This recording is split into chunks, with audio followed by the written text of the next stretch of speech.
You don't have hear it coming towards you, can you? Well, it sounds pushing the other way. It's dropped back now from the slope, the flaps off.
These beautiful 1940s Boeing Stearman biplanes, we bought them from America.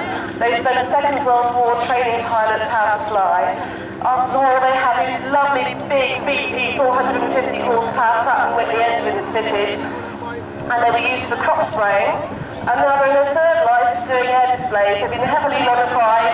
You can hear the rasp of the propeller as it goes supersonic as it pulls the airplane around in a sideways turn.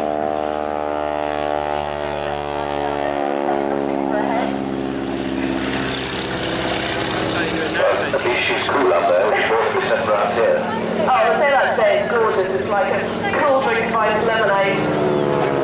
Yesterday with all the rain, it has been hugely painful for them up there. Like you can, if you look up, actually, you can see Mike driving the aircraft.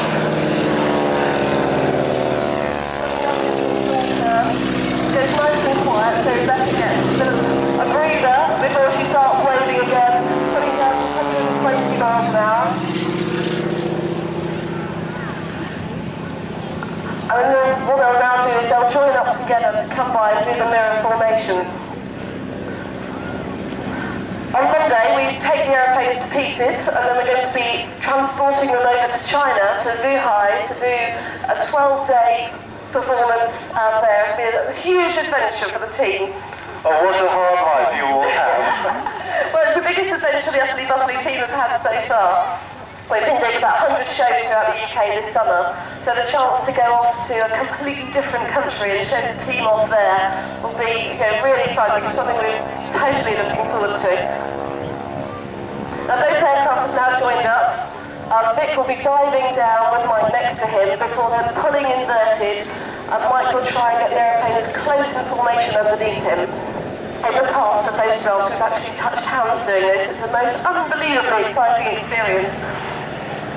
And usually I'm the one upside down in this bell for the display, sticking my tongue out of the person underneath. I get it nice and close, nice calm there. And that is negative 1.5 G cloud. Again, pulling away from the ridge. So I'll now come round for another 45-degree break, giving you How are things up there, over? Will, what sort of G were you putting on that filler? We got about...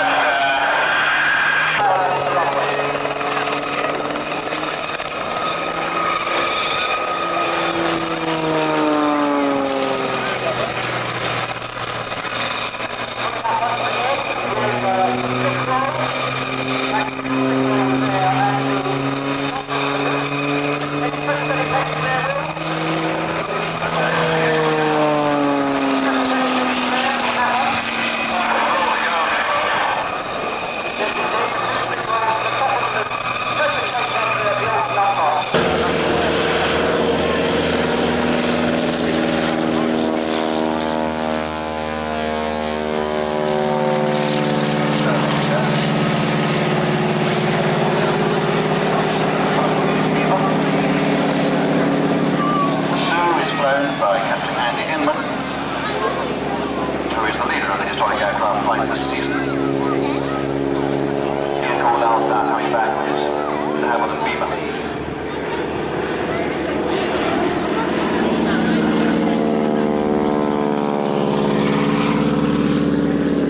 See it now?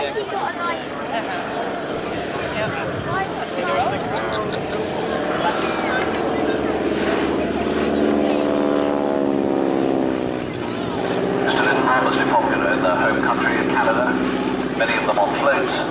There are dozens and dozens of beavers still flying. And in fact, when they went out of service, most of them were bought by civilians from Canada, but they're now flying merrily.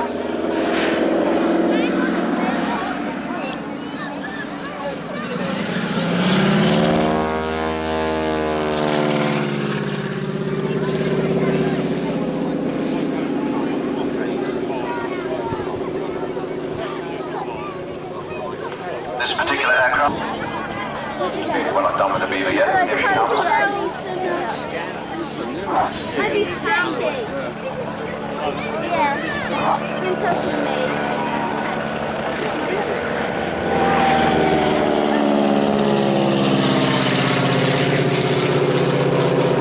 Led by the stern, towards left, the other way, right, let's go. Ah, a lovely break.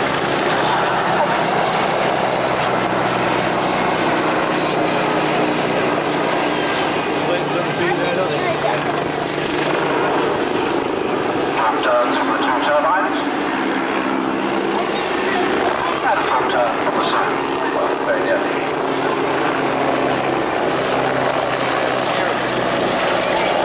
One of these crossover cloud centre.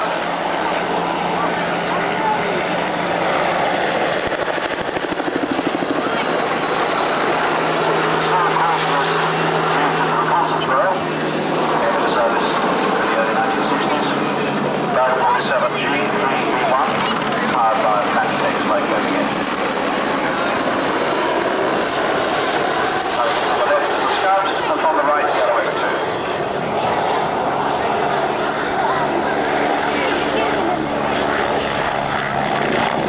They're the best of both these aircraft because the Western Scout, which was the Army's first turbine aircraft, had some difficulties in its early years of development. And to fill the gap, we bought a dozen or so Alouette 2s, which refused to die and served on for many, many...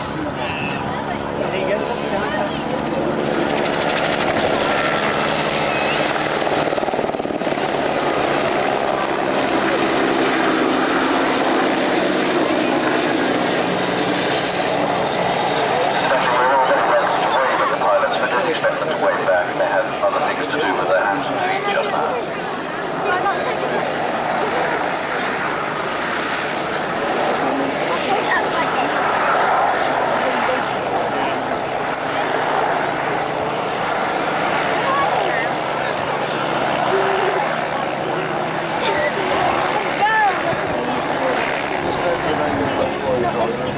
She is okay now.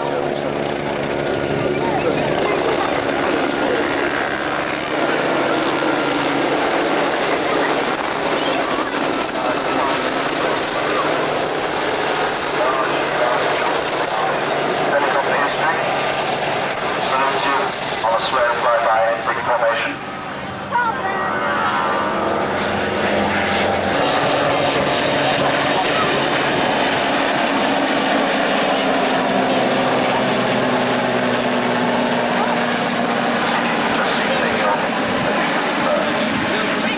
Personal transport of the Silver Eagles and the Army Aircraft free-fall display team will be climbing to height.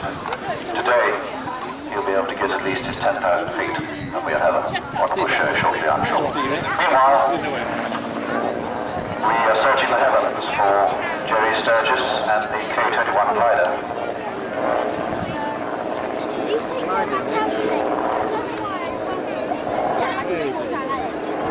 He should be under tow, somewhere above us now.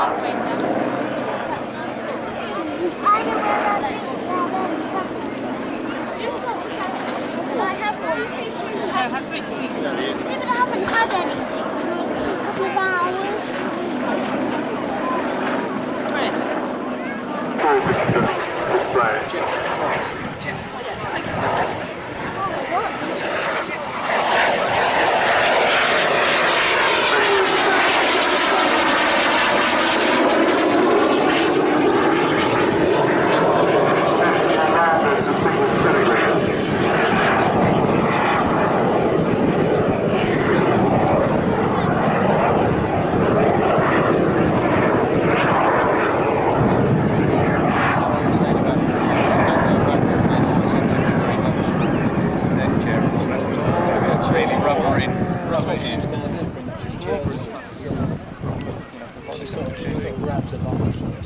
Is he falling out the sky?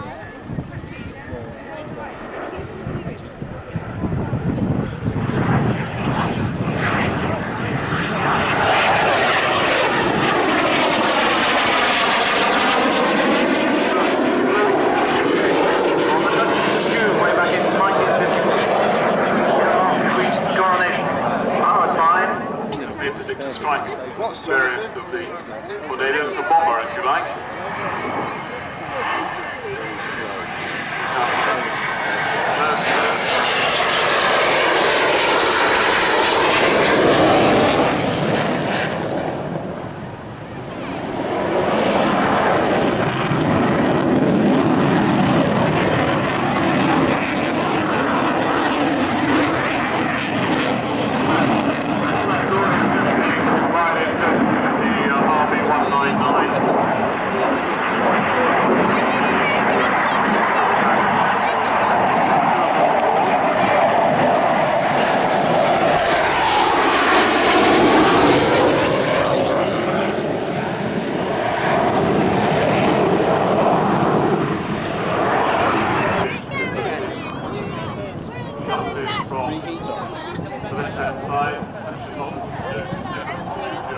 GR4, you are receiving end of weapon system.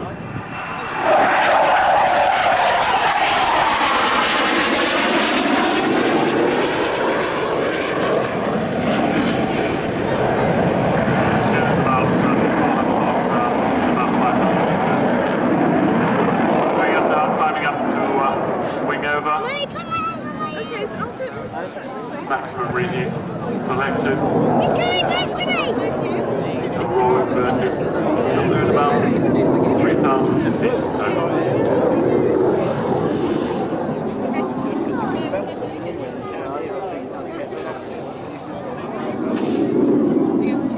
And I think this could be quite loud, so if your hearing is as sensitive as mine, the fingers. Fingers in your ears, 150 miles an hour, This is fast. 0.9.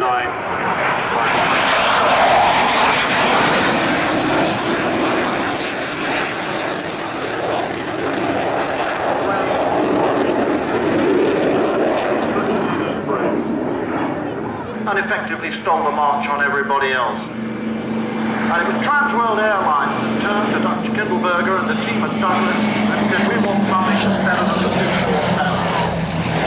Originally called for a 3-engined aircraft, but Douglas said no, only 2 will do. Up came the DC-1, the Douglas Commercial, a few months behind, serving with TWA in 1934, immediately beginning to break all the records. The DC-1, logically, followed by the DC-2 very quickly. Some 200 of those were built, but even as the DC-2s were coming online, Trans World and American asked Douglas to make a new aircraft specifically for their night flights, asking for the same 14-passenger berth capability that were the daytime loadings. The airframe was stretched, the power was increased, and the Douglas entered service in June 1936. And here comes the beatbox.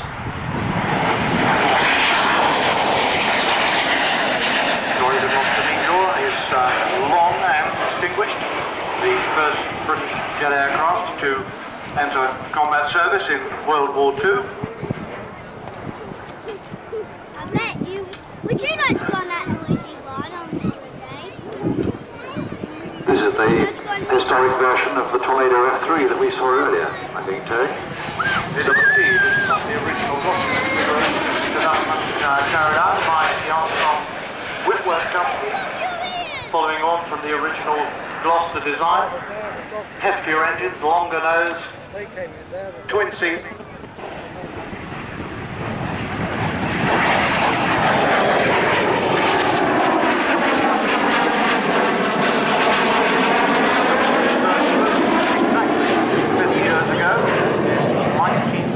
Is the NF11, and it was followed by the 12, 13 and 14 with the production by Armstrong Whitworth totaling some 547 airframes.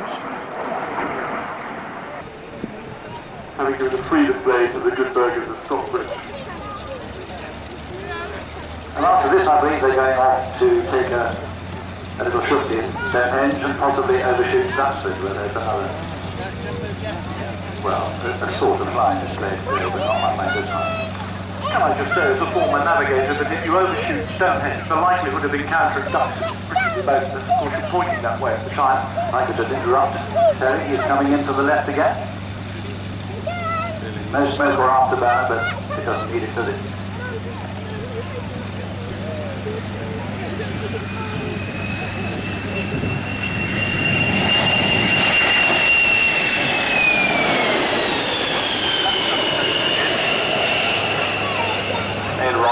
Spoilers going up and down. Makes you proud.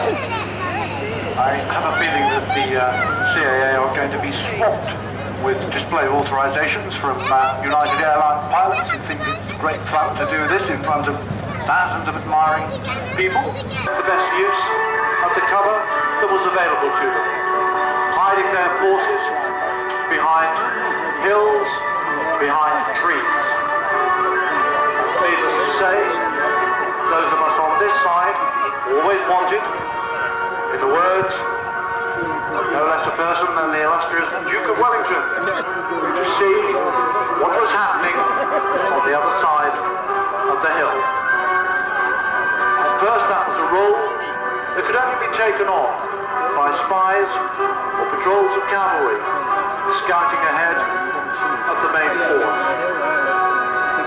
But by the middle of the 19th century, indeed in the 1860s, the American Civil War, tethered balloons were used to observe and report the fall of shot. In 1885, over a century ago, the British Army in the Sudan included in its numbers a Royal Engineer Balloon Detachment with the Expeditionary Force. Come the First World War, the aeroplane and the Royal Flying Corps had the power and the freedom to operate over longer ranges, at higher altitudes, over no man's land, and indeed even over the enemy lines.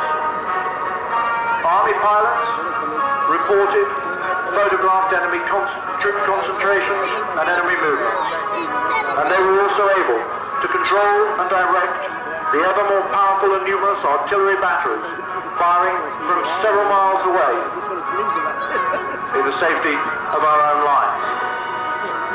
With bulky radios in fragile aeroplanes, Army aviators radioed accurate gunner instructions to their fellow gunners on the ground, concentrating the ever more massive firepower with a precision undreamt of just a year or so earlier. In the Second World War, the Army once again retained this role back from the Royal Air Force, and from 1941, air observation post squadrons in their tiny unarmed Osters controlled the guns in the deserts of North Africa, in Italy, in the Far East, and ultimately from the Normandy beaches to the heart of occupied Europe. Today's Army Air Corps, based on the AOP squadron from the Glider Pilot Regiment, was established in 1957, and its fixed-wing Osters were soon joined by the first generation of helicopters. But its role was still only one of reconnaissance, liaison and fire aerial warfare capability, the armed helicopter. No longer would Army aviators be unarmed directors of other people's weapons. The day of the battlefield helicopter was dawning.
this year and in previous years, those matches that they haven't played in the display lineup, thanks to the generosity and to the dedication of Denny Johnson.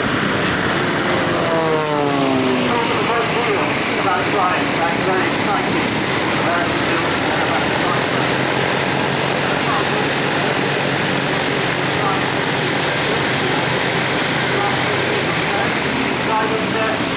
One of the favourite speedboy toys. Denny took delivery of the car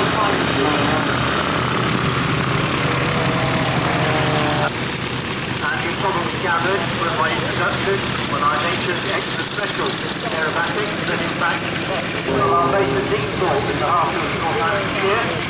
Very famous former World War II base, World War. Now home to a number of private operators, including extra special aerobatics. I can do that.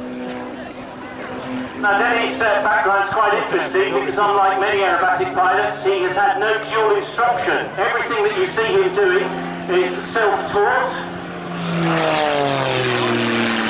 Yeah, that's me. And as you can see, he's both a very good student and an excellent teacher.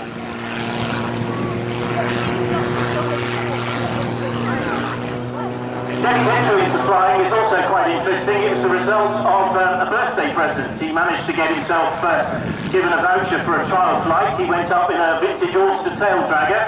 The controls was a retired RAF wing commander. Denny took a shine to him and to flying.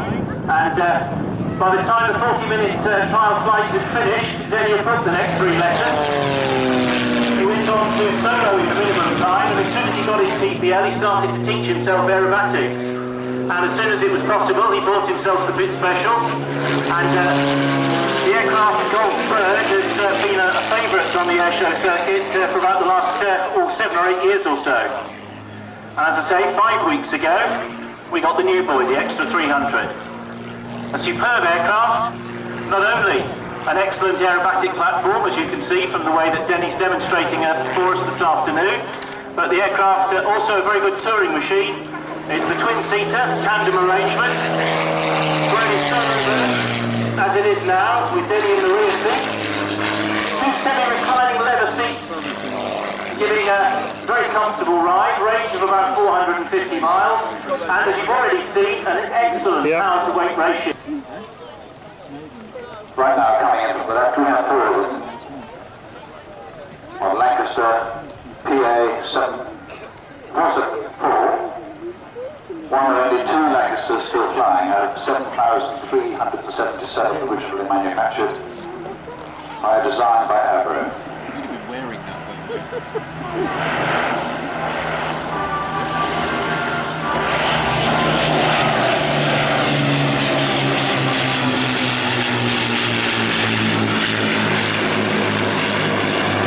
It's strange how history can sometimes take an unusual twist. Wallop was originally built as a bomber station to take aircraft like this. And in 1940 the place was scarcely finished before the Battle of Britain began. There was no time to finish the airfield for its role with Bomber Command. And eventually we had fighter squadrons based here instead, in the nick of time. On the other hand, this aircraft looks very much at home here, doesn't it?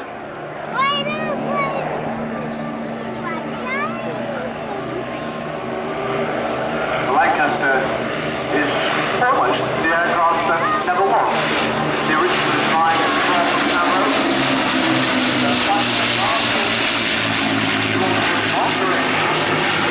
Was designated to Manchester, but unfortunately performance was not up to track.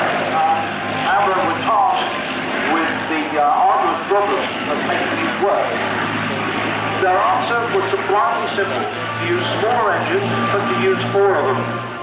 And an almost straight spar was placed between the fuselage and the outer engines, and the 4 engines of the Merlin configuration were fitted. And designer, Davy Rowe himself, stood on the runway when she made her first flight.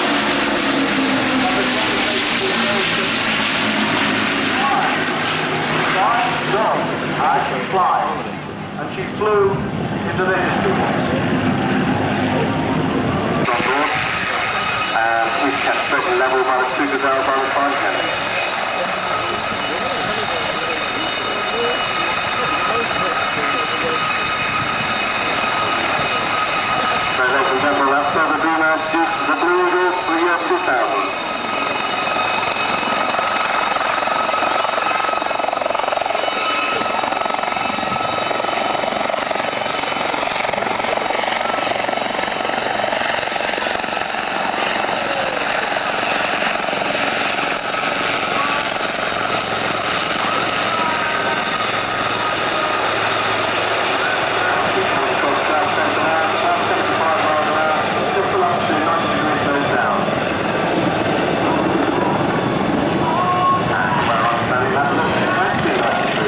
the evenings and then in the week before Easter, and started our season in May.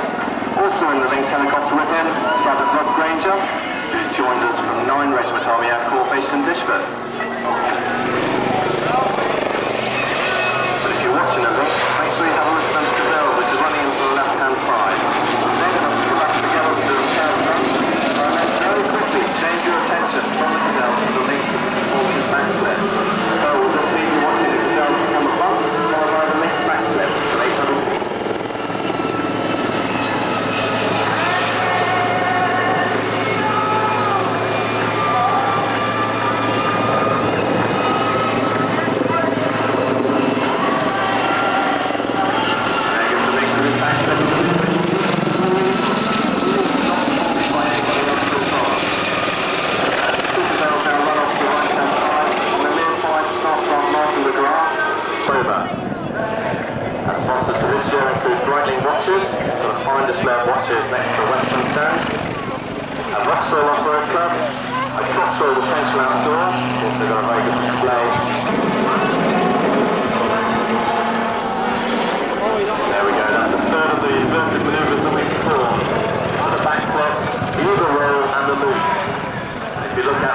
Now we've got the 4 gazelles now running in a diamond formation.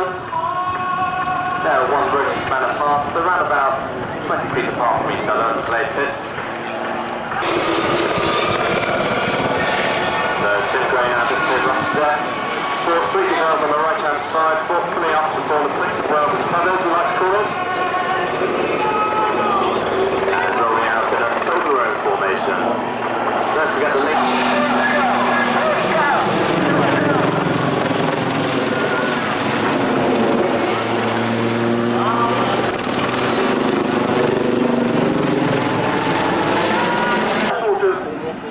Formation with an aircraft out. Certainly, Mr. Beaver, sir, if you are indeed Major Beaver, sir, if you're all within earshot, we would like to have you down here for a little while. Watch out now, Lieutenant David Haynes makes his arrival.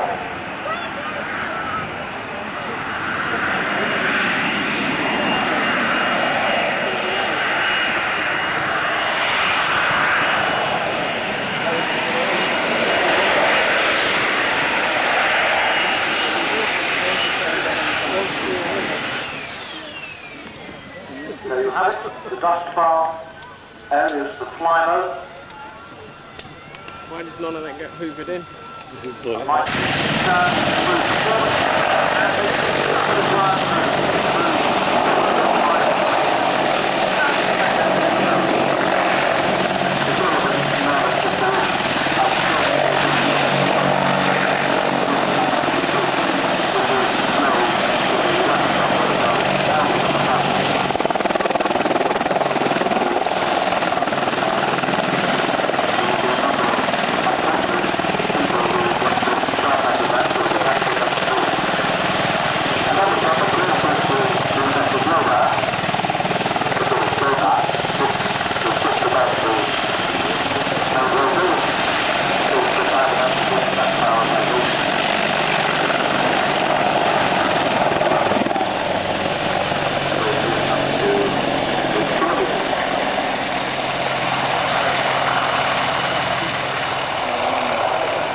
Downward zone first turbojet was just coming out of its test program, a little goblin, delivering some 2,700 pounds of thrust, which was still further diminished once you pushed it through the long tailpipe. We've been tested in the PH-100 spider plan, which our plane was originally called. And it's a wonderful cobbling together of new ideas. And the together what went into this original spider craft, or as it later became known, the Vampire. The pilot sits on top of the engine. The wings are stuck to the engine. The tailplane and fins are stuck to the wings. And the entry fuselage, would you believe it, was a direct borrow from the Mosquito design. Plywood balsa, plywood, sandwiched, molded together in 2 half shells and joined at the top and bottom. The air intakes in the roots of the metal wings. And the tail can be carried on those familiar twin moves, running back to the trailing edge to the tailplane. Elevators and rudders, everything clear of the exhaust. It was unconventional, and it worked. It entered service in April 1946, too late for the war, but in time to have an extremely long and active career with over 30 airplanes. 1,000 vampires were built, and the last trainer variant were retired recently, if one can use that word now, of the late 1970s. The other marks, including fighter bombers and night fighters, have then been upgraded with a total of 3, delivering some 3,350 pounds of thrust, and can manage a quite respectable 550 odd miles an hour, with a range of some 1,200 miles. The local elevation of the Granite is pursued by ROS high-speed Spitfires, endeavouring, to the benefit of the camera, to shoot them down. It didn't work. Spitfire pilots returned with the camera guns showing no hits through, and it was decided that the Ulster could go to war. In fact, it actually went across in May 1940 to France. The weapons, such as high-ground attack aircraft weapons, is very much still in the domain of the Army pilots. No all weapons there. With the first aircraft ashore after D-Day, the Jonathan Spark is actually landing on D-Day starship.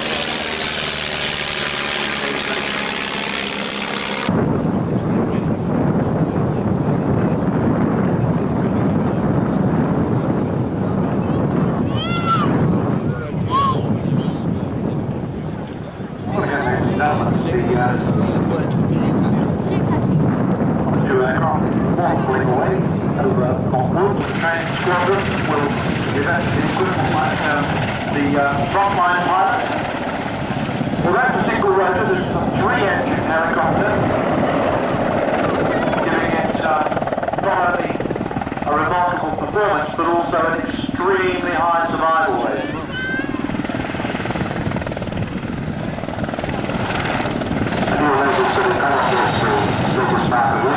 This aircraft equipped with the British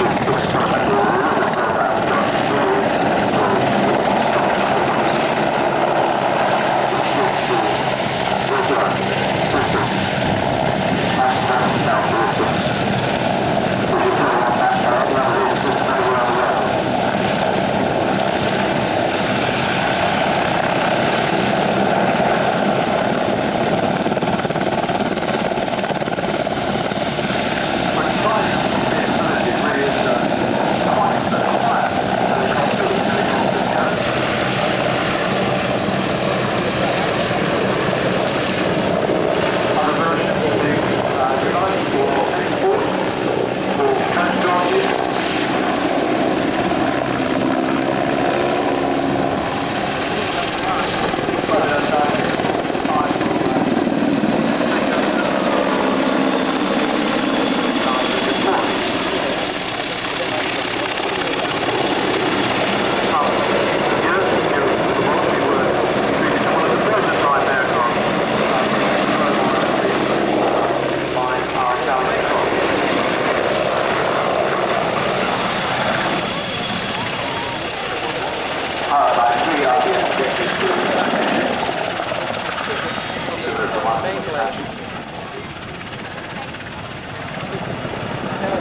cover of a helicopter.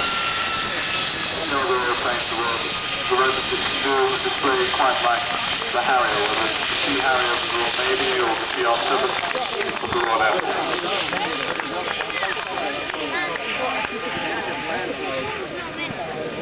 Air Assault Brigade, the United Kingdom's new military formation, to do something about this.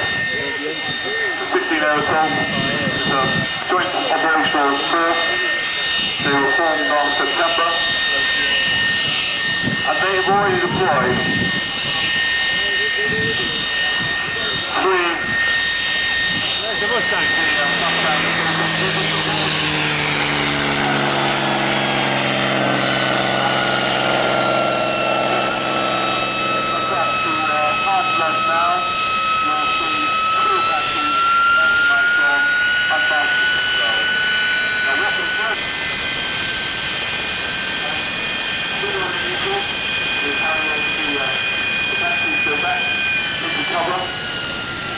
Software processing the data.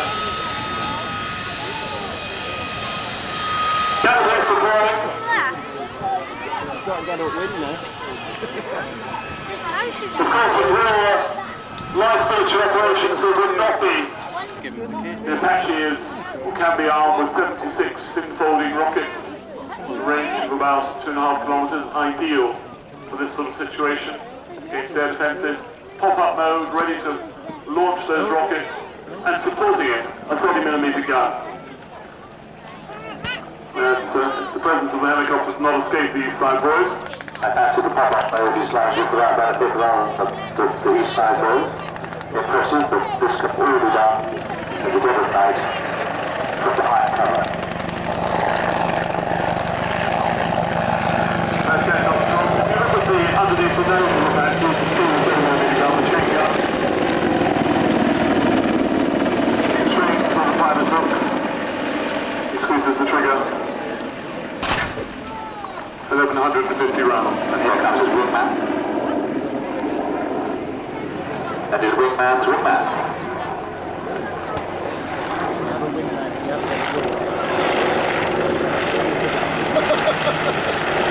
Big old LG ginger.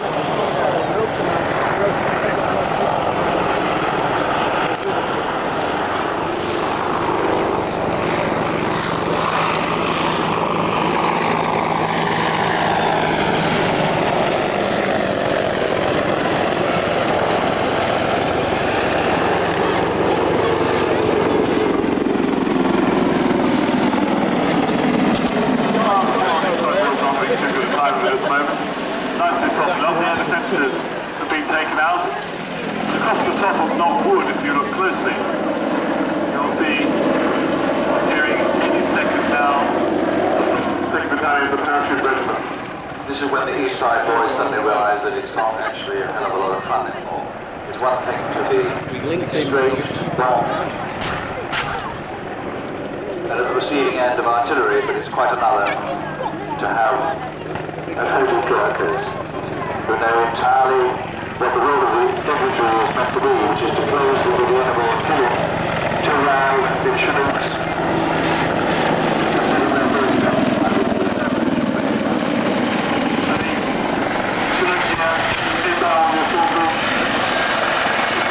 Supported by an Army Air Corps Mark 7.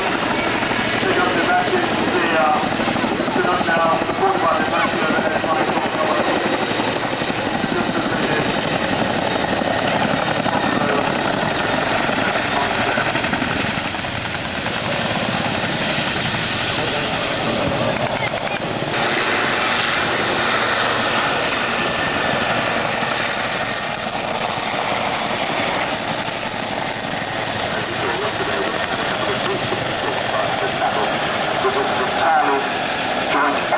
Fighter aircraft, Tornadoes, or more likely Sea Harriers and Royal Navy aircraft carriers. Another Chinook load of infantry just arriving. To have a look at the East Side boys. The Chinook drills down the cloud line against the cordons protected by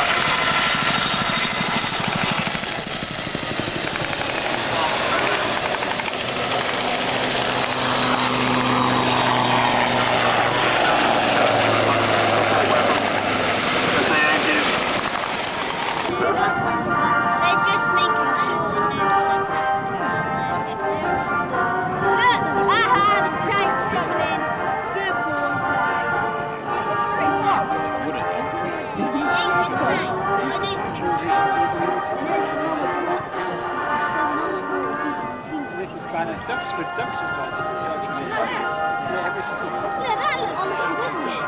Just put that hand just to the world. From what we now call the Joint Helicopter Command, of course. Indeed, 2 Apaches, 2 Chinooks, and 2 Lynx.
Such was its effectiveness that it probably, My mother would kill me for that. and this is such a partisan world, I have to say probably, took home the accolade for being the most successful superconducting fighter. Its presence saved, I suppose one could say, literally thousands of lives of the young air crew flying the B-17s and the B-24 Liberators, Fortress Liberators, on those long daylight penetration raids into Germany. It gave them an escort that could shepherd them out and shepherd them home and could fend off not only the ME-109, but from mighty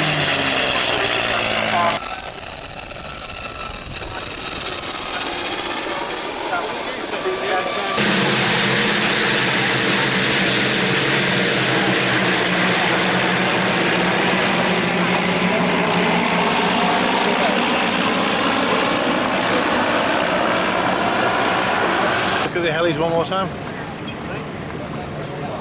Might as well, we're not going to get out of here too quick. Missed our 4 o'clock boat, by the way. Oh, we booked on the forward. Yeah.